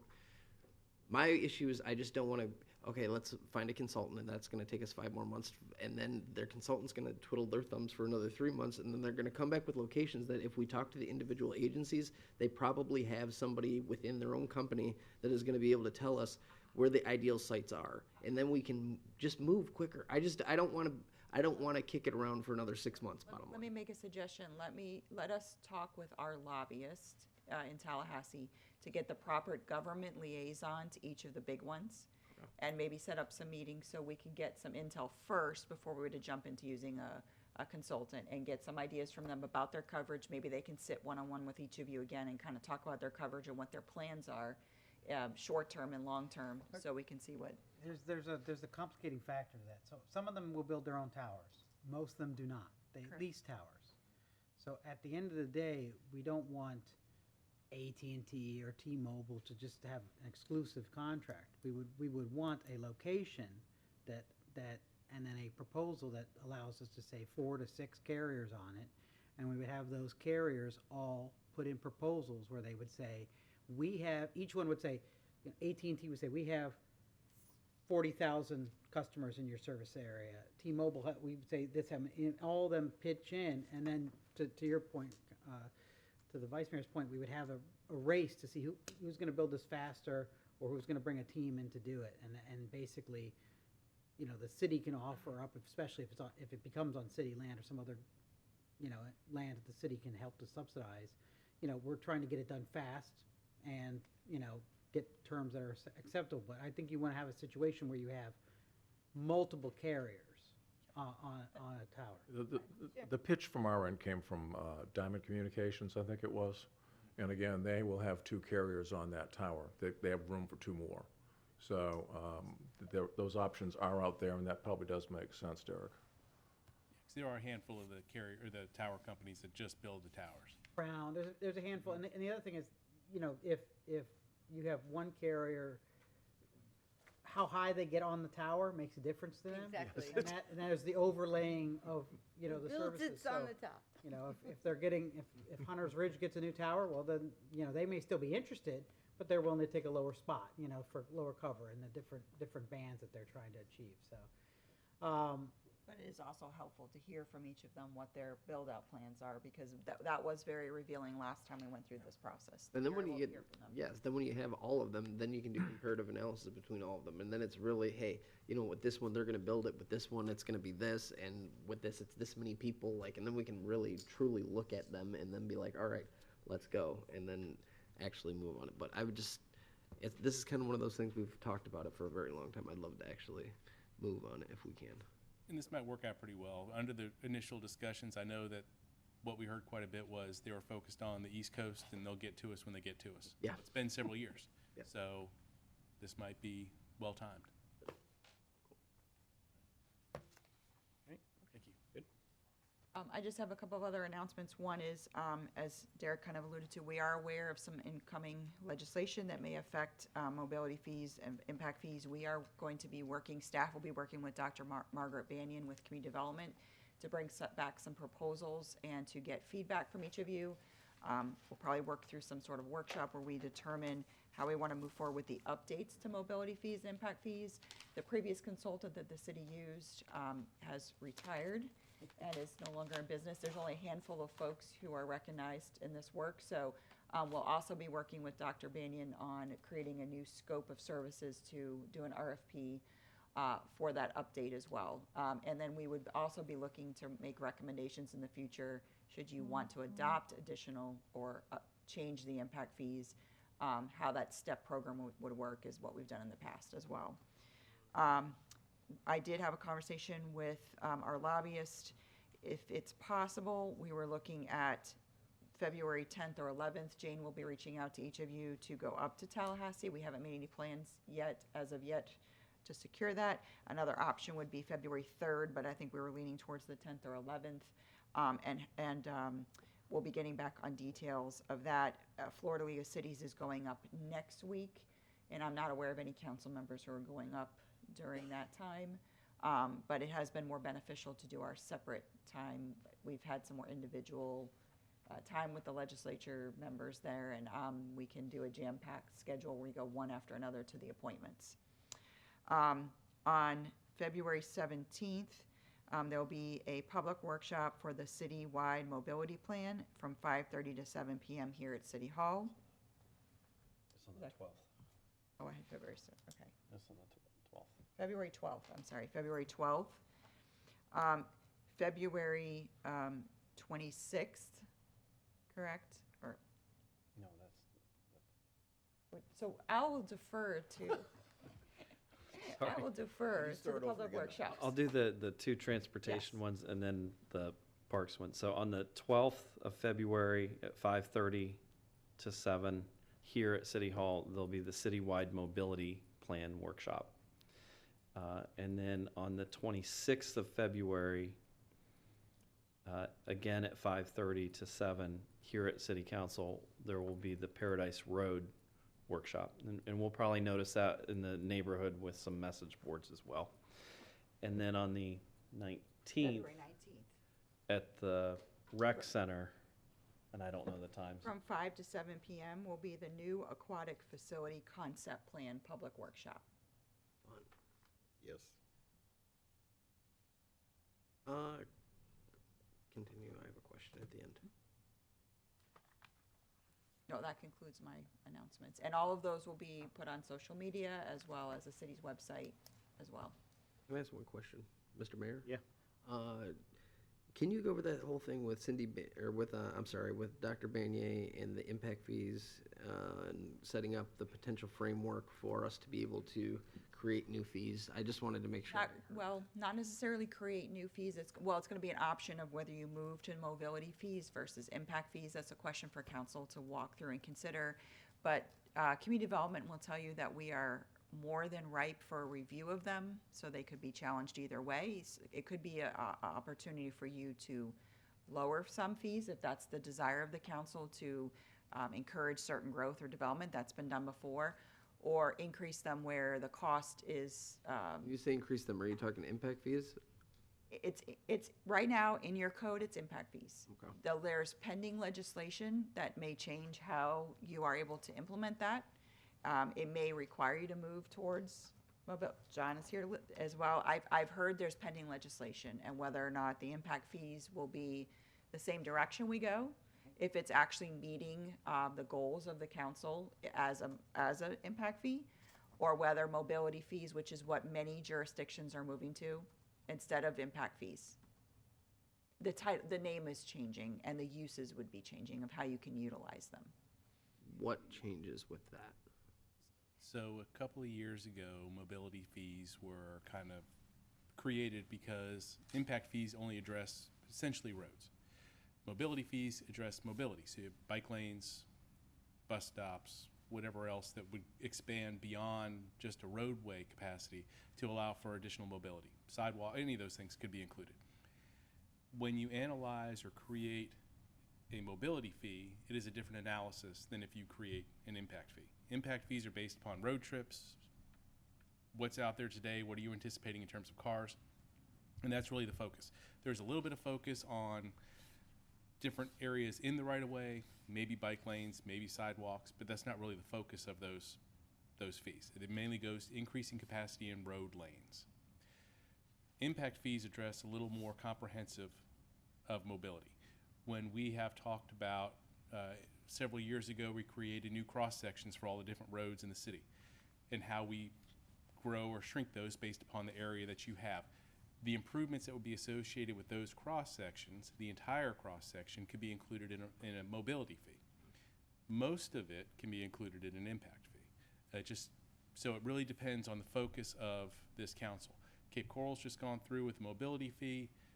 They've done a whole mobility analysis, and that's the direction that they're going. There's also a handful of other communities that have done that as well. Other communities keep their impact fees because it's a known quantity, and they're comfortable with what they have. So the reason why there needs to be a discussion is because it really comes down to a decision on philosophy. Do you want to address all mobility, or do you want to focus more on the roads and the hard infrastructure that you always have? And either way, you are going to be required to review these fees because they become stale and then they're challengeable. So you can keep the fee the same amount if that's a desire of council, if that's a concern, or you can adjust it for growth. That's all a decision of council. But you are required to review them and provide a public process for that, because at some point they will be stale and they will be challengeable. And you now there's legislation that exists and there's legislation that's proposed in terms of how they can be increased, when they can be increased, when they cannot be increased, how much you can increase them. So things start to become a little more difficult bureaucratically the longer you wait to go through this process. So this isn't reading the tea leaves. This is an inevitability that we're going to have to we are going to inevitably. It's both. It's both. So you are either, if this pending legislation wasn't going to be happening, you would still be required to do this process and analysis. And you could vote to keep the fees the same, you could vote to increase the fees, or you could vote to decrease the fees. That portion is up to council to decide. But the analysis and going through the process and making sure that what you're charging on a certain roadway isn't in alignment, which I think what you're gonna find is you're undercharging because it's been a very long time. But that does not require you to make those changes. But you are required to do the analysis to show that what you are charging is viable, is reasonable. Based in reality. So you don't have to change it as long as you review it. That meets the.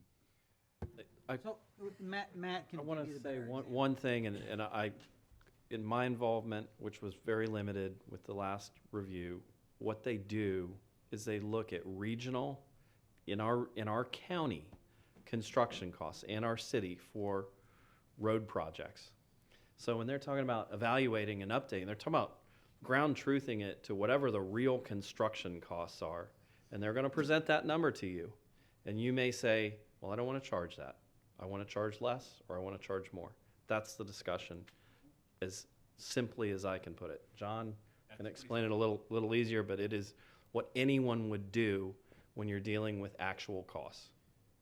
And the choice is yours, is what you want to do with it, but they're going to analyze it and say, this is what you should be charging. And you are required to do that in a reasonable time frame, which we have not done in several years. So the problem is this, and I'll look to Matt a little bit on this.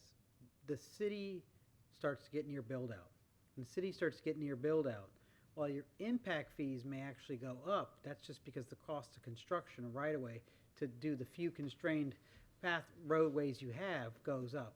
But you're ultimately going to get to a point, as did several, was like 2018, when the mobility fees first showed up, and that they happened to address areas like Pinellas and other areas that are completely built out. And they said, okay, we're not building new roads, we're not adding capacity, because your impact fees are for adding capacity, not maintaining, doing anything else. So now how are we gonna deal with moving people around? So start looking at alternate ways of moving, whether it's expanded bike paths, whether it's, micro mobility devices, bus routes, things like that. So you can conceivably continue to expand your impact fees until you're built out, and then you can turn back into a mobility fee. But each time frame you're doing it, it's like your CIP. You're adapting a plan for build out, and then you're basing your pricing based on what it would cost in that 3 to 5 year period to build out those items. And it's why the legislature is pushing so hard is because there are a lot of governments who have sat on their plans for 10, 20 years, never updated their numbers. And so the business community is saying, oh, impact fees are going up 120%. Well, that reflects a huge change. And so what they're trying to do is say, we want you to keep your pricing in line. They're not saying you have to lower the pricing. They're saying you have to keep it based on studies and keep it in line, which is our best interest too. But it requires then having almost constant reevaluation of your capital improvement plans and designs. Now, when it comes to the conversation we had about the pay in lieu, the city has a sidewalk plan. It's designed out. You can build into that plan. If you can't, you pay money into a fee if your property's constrained. We could vastly expand that process through a mobility fee, and then have a new funding regime for that. And it wouldn't necessarily require developers to build stuff, although it may save them money to do it on site themselves than pay us the fee. But it would give a new revenue source for the city to lockbox those funds and spend for expanding new alternative pathways throughout the city. So there are huge advantages to it. If I might add one thing, there's a city-wide mobility plan workshop on February 12th, 2026 at 5:30 here that would develop not only roadway corridor plans, but sidewalk corridor plans, bike lanes, all the things that you're talking about here. Will you be present, Matt? I will indeed. That's outstanding. It's fair. But in addition to that, as you said, the tea leaves, we are preparing ourselves for impending legislation that may come down the road, so we're putting ourselves in a better situation to be able to address that. I think that's a good idea. Honestly, and as many of the areas that we have the financial ability to start weaning ourselves off of property taxes, we need to do it because there's going to be changes coming. So the more, even if it's little pieces, the more we're able to spread that out, probably the better, because it'll hurt less whenever happens.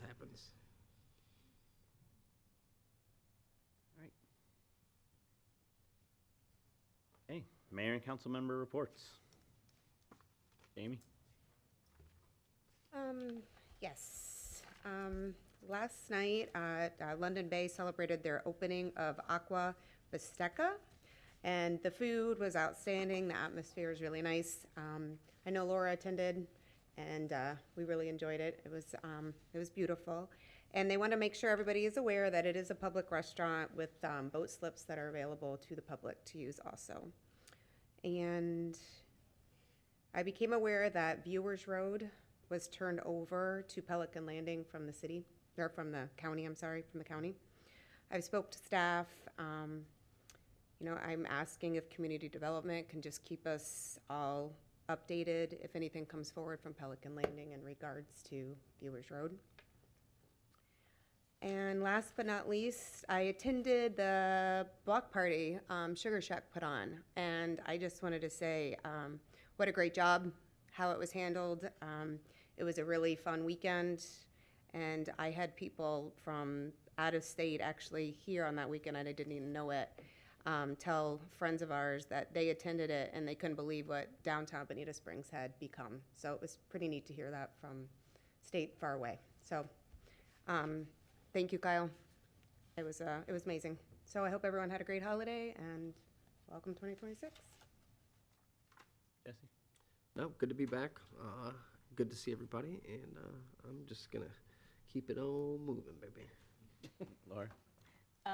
As Jamie said, Aqua Bisteca was wonderful. It has an acclaimed Michelin award-winning chef who's created the menu, Michael Minis, and the food was just wonderful. The atmosphere is beautiful. The details that were put into the restaurant, really impressive. They're already sold out for Valentine's Day. And they just opened today. Thank you. Chris? Just to give everybody a little bit of an update on the railroad right-of-way, Trust for Public Land is still negotiating for their purchase of the railroad right-of-way. How this works is that TPL would buy the property and then in turn would come to council and get our approval to participate with the city of Estero and Collier County to do a buyout of that property. However, there is continuing to be discussion. There are, I would say, issues with respect to price, with respect to retain rights. Dealing with Seminole Gulf Railroad requires a lot of patience, and they are not the easiest people to deal with. The has been general agreement that in order for this to work, we're pushing out a closing date sometime in October, because there's no way we can get this thing done by March. There's too many issues to finally resolve. So we had a discussion between Village of Estero, myself, and Collier County yesterday. And we gave direction to TPL in terms of what we thought about some of the issues now. They're the ones carrying on the discussion with the Fay family at this point. My personal opinion is that, you know, we're some ways away from an agreement, some ways away from having something to report to council. I do think that there is the beginning to have a feeling on the part of the cities in Collier County that we're probably to the point that this thing is complicated enough. We need to get the attorneys involved and probably have a meeting of the attorneys for all three governmental entities to make sure we're doing our fiduciary duty with respect to the citizens, make sure that we're understanding what we need to comply with Florida statutes. You know, this is not a simple real estate transaction. For example, we became aware this week that that Seminole Gulf has like 95 different licenses, leases, easements associated with the property, and that somehow those have got to be taken care of. So we're, in my view, we're quite a ways away. So anyway, I will keep you informed. To clarify, Chris, though, you're going to formally coming back to us to request to extend this discussion to the end of October then? Well, if you want to have a vote on that, no. Well, I hadn't planned to. Okay. Since we, Well, I guess my question is, what's the thought process with everyone right now? Are they in concurrent that we should extend it out to October and 6 more Yes. months? yeah. Estero is for that. Collier County's for it. You know, we have, we have to consider a lot of different things in terms of the agreement, such as the ability to do a PD&E. They, for example, they want to do they want to have 2 years to take up the ties and their steel, the railroad tracks, and so, you know, there's a lot of things that still get hammered out. It's, you know. No pun intended. But you know, I would suggest we don't pull the plug. Are they asking for the extension, or the three municipalities are asking to extend it to? Well, it's just a discussion point. You have to understand, TPL is negotiating a purchase contract between TPL and the Fay family, the Seminole Gulf. And so the discussion about the October date is between TPL and Seminole Gulf. We're not involved in those discussions. But it doesn't affect the original contract, because the original contract said we had it until March to come up with the money. I think there was something that extended it further, but it might affect the cost. Who would come up with an addendum, Chris? The Addendum to extend the closing date? that we're basically taking the position that we're the only buyer. And my position on that is, I don't care what the due date is. Yeah. We are the only buyer, and we're not hung up on the date. You know, they were the ones that pushed for a March date. As far as I'm concerned, we can take as long as we want. They meaning Seminole Gulf. Yeah, yeah. We're the only buyer, so as far as I'm concerned, any dates that were previously discussed are moot. I don't care. I was just concerned that it might be something that they could get out of it and say, you had until this date to do it. But as long as it's not affecting us losing it, then. Well, they have no other buyers, so they're not gonna do that. Okay. Nigel? Thank you, Mike.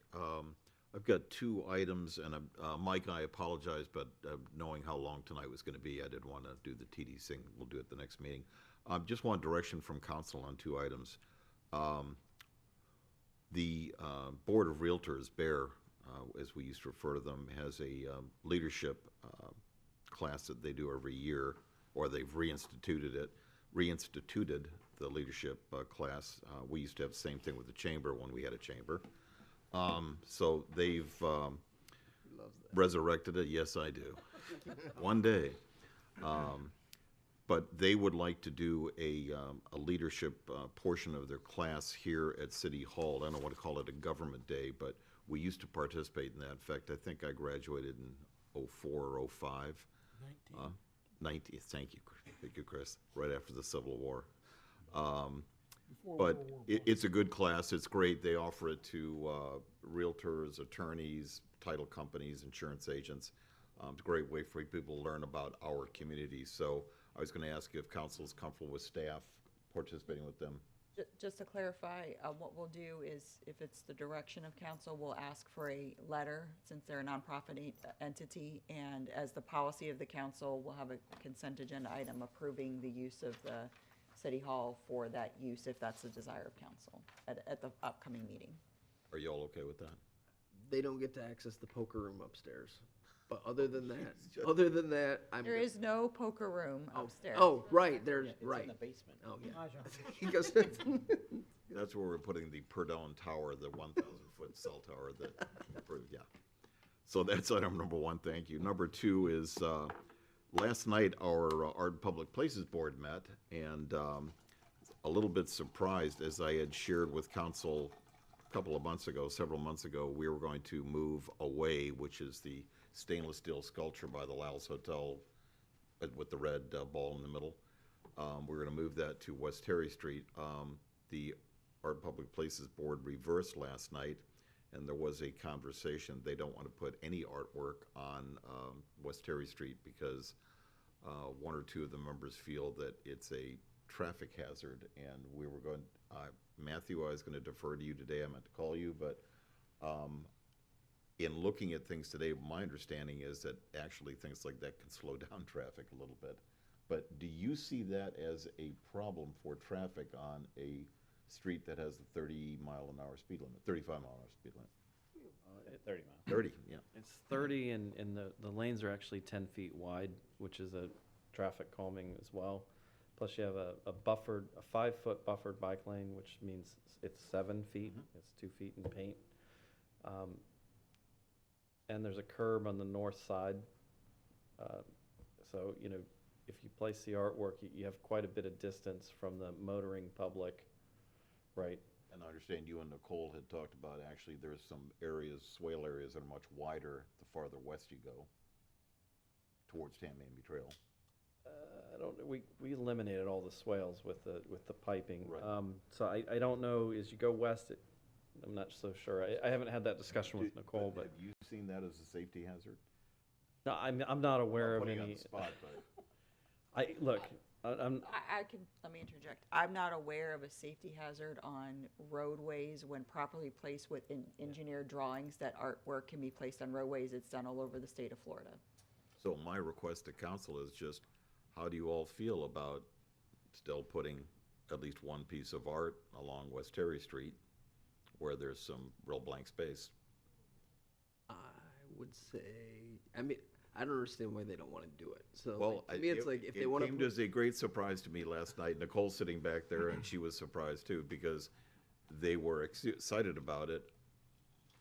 And then they decided that it was A couple members said that, but now it's council's decision. I shared that with them last night, that I would come back to.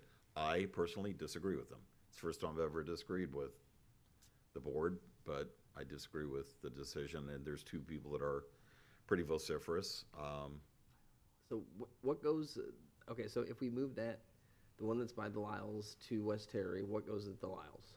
Well, first we're going to remove something there, and then I know that that's part of the initial plan is to revamp, revitalize the area around the Lyles. We could eventually put something else that is appropriate for that area once we've completed our construction there.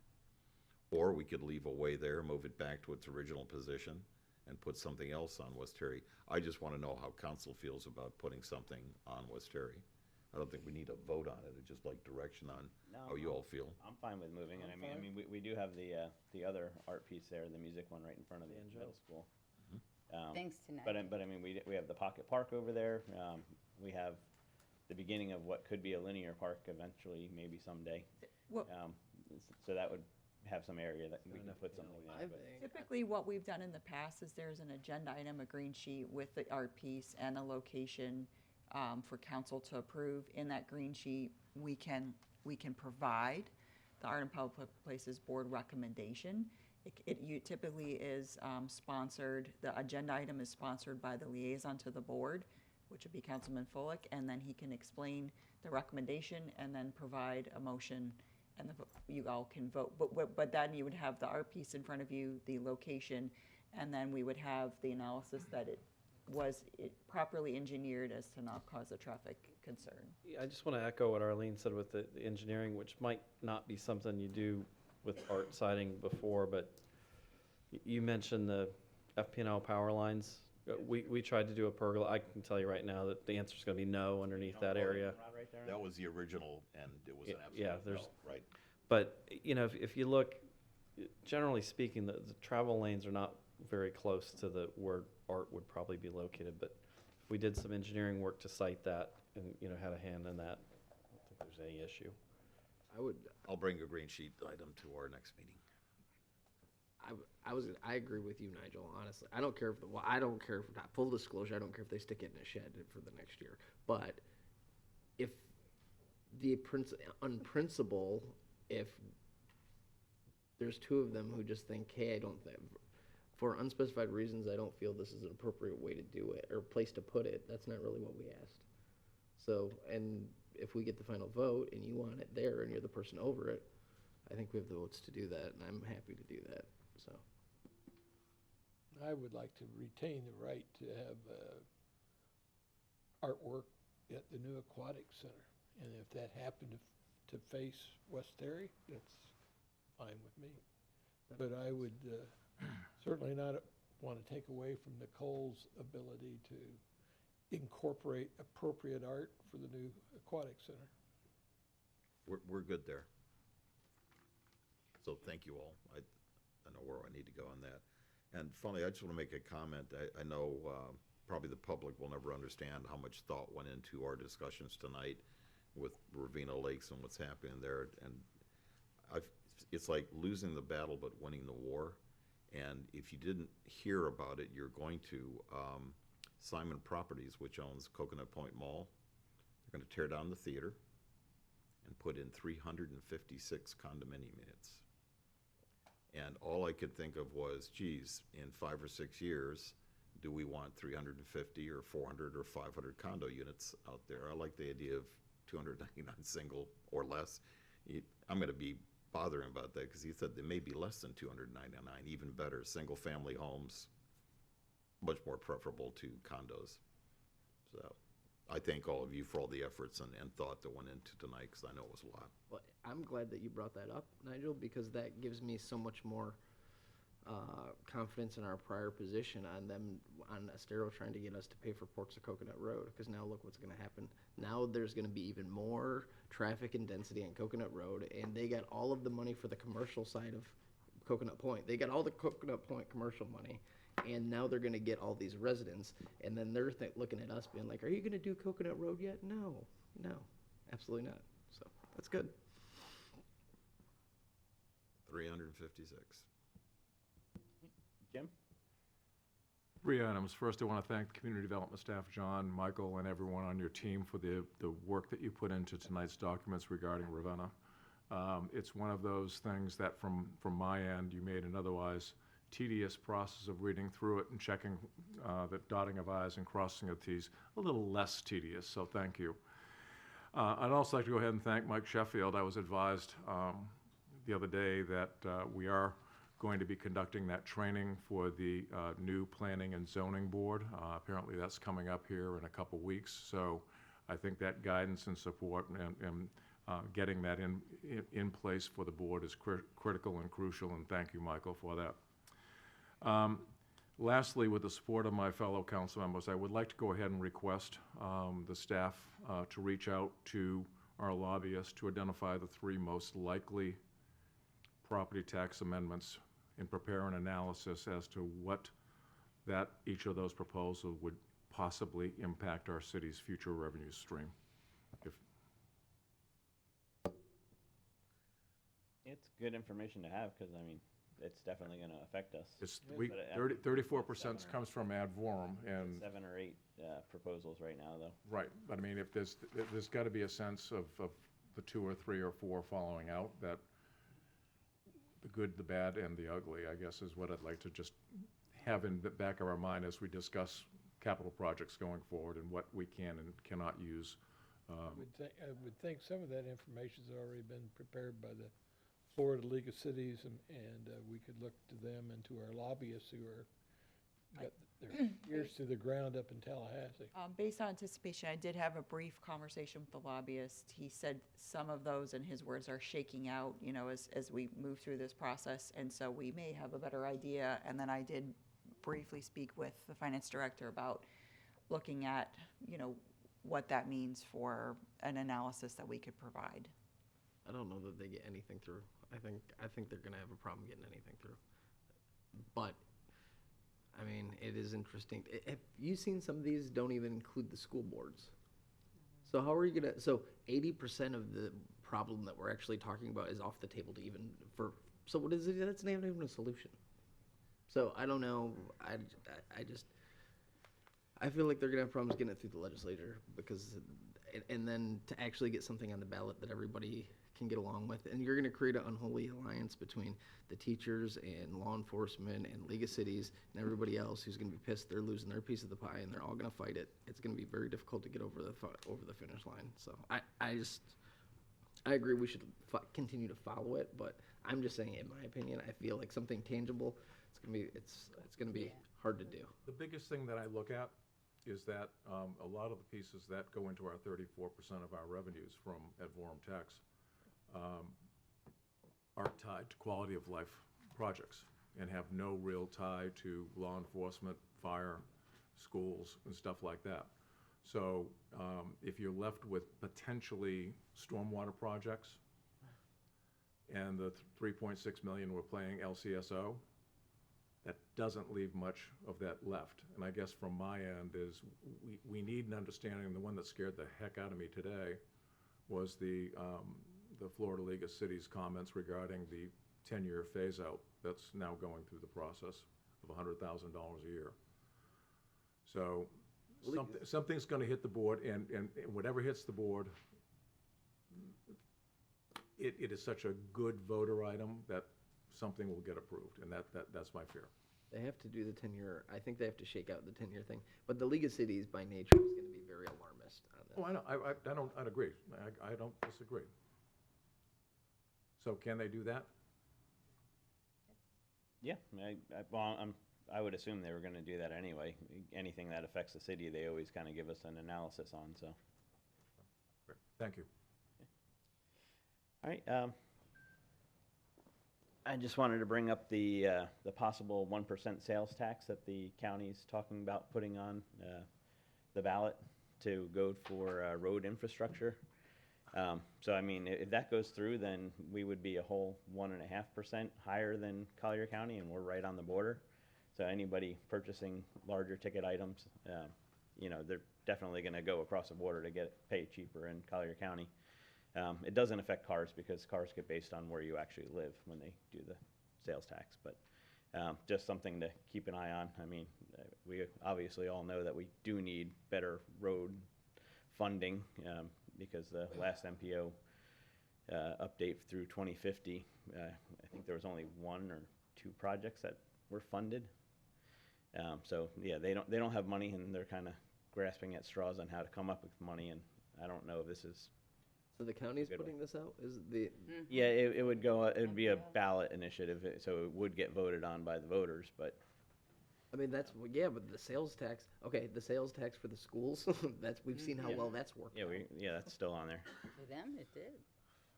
But so yeah, just wanted to throw that out there, that you know that's something coming up. And then of course, you know, thoughts and prayers with the Botana family, with the loss of Omar, their patriarch. So, and I think services are Friday. So Friday from 3 to 5, and the actual services at 4:30. 4:30. Yeah. At St. Leo's. In the auditorium. In the auditorium, yeah.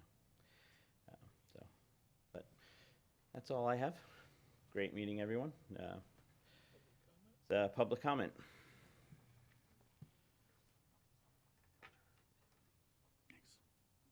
Ron George from Little Hickory Island. I just wanted to say a few things about the cell phone issues. The City Technology Advisory Board looked at this and beat this up for, I don't know, several years. And I know there was some concern about, you know, the burden to get towers into the area. And I think towards the end, the conclusion was, and we lost our main champion in this area from the board, but the idea there were some dead spots in certain areas of the city that were a major safety concern with 911 calls, et cetera, getting dropped. And I think that was probably one of the things that really triggered the whole discussion or the whole project. And so we have a unique situation, I believe, down in Bonita Springs. We have a lot of people that come from other areas of the country for periods of time, and what works well in New York City or Chicago doesn't work so well maybe in Bonita Springs because the carriers vary and their strengths vary and their maps vary.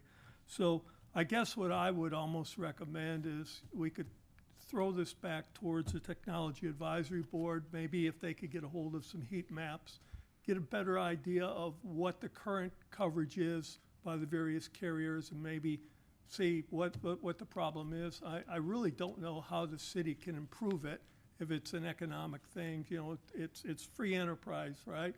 If there's money to be made, they'll give you carriage or coverage. So I really think, you know, we almost got to go back to the basics and try and understand where the problems are in the city. And, you know, maybe there is no solution. If it's not a matter of burden of being able to establish new towers, then there's really not much I think the city can do. I don't think we can encourage coverage from carriers if there's not any money to be made, and I'm not sure how we could encourage them to make money or ensure they would make more money in the area. So, but that's something I'd just like to propose. Thanks. Thank you, Ron. Any other public comment? All right, seeing none, motion to adjourn. Yay.